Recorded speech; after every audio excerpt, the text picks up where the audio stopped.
Hi friends, welcome back to the జై కృష్ణ మేస్తున్న. ఈరోజు screen మీద కనిపిస్తున్నటువంటి 1640 సింగిల్ మీ రైస్ మిల్ యొక్క స్పేర్ పార్ట్స్ మనం తెలుసుకుందాం. చూసారు ఫ్రెండ్స్, ఇది వచ్చేసి పీడి ఊపర్ అండి. కింద భాగానికి వస్తే మనకి ఇది ఊపర్ సెట్ అంటారు, పీడి స్విచ్ అంటారు, అవుట్లెట్ ప్లేట్ అంటారు, ఇది బేరింగ్ బాడీ అంటారు, దీన్ని సాఫ్ట్ పుల్లి అంటారు.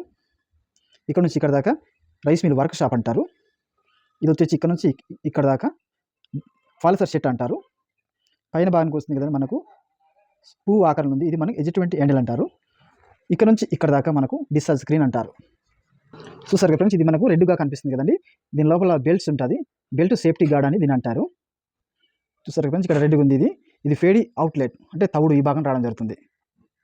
చూసారు ఫ్రెండ్స్, ఇక్కడ నుంచి ఇక్కడ దాకా ఇలాగా దీన్ని ఈ భాగాన్ని రైస్ మిల్ బాడీ స్టాండ్ అంటారు. కింద భాగానికి వస్తే ఇక్కడ నుంచి ఇలాగ ఈ రౌండ్ మొత్తానికి కనిపిస్తుంది రైస్ మిల్ స్క్రీన్ అంటారండి. కింద భాగానికి మనకు కనిపిస్తుంది కదండి మోటార్ స్టాండ్ అని అంటారు. స్క్రీన్ లోన భాగంలో మనకు కనిపిస్తుంది కదండి, దీన్ని ఎల్లు పైప్ అంటారు.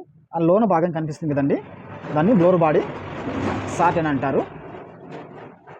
చూస్తారు కదా ఫ్రెండ్స్, ఈ రైస్ మిల్ యొక్క స్పేర్ పార్ట్స్ గురించి మనం తెలుసుకుందాం. ఒకవేళ మీ రైస్ మిల్లో ఎటువంటి స్పేర్ పార్ట్స్ పోయినా డామేజ్ అయినా వెంటనే మాకు కాల్ చేయండి. మేము మీ యొక్క ఇన్ఫర్మేషన్ గురించి మేము ఎదురు చూస్తున్నామండి.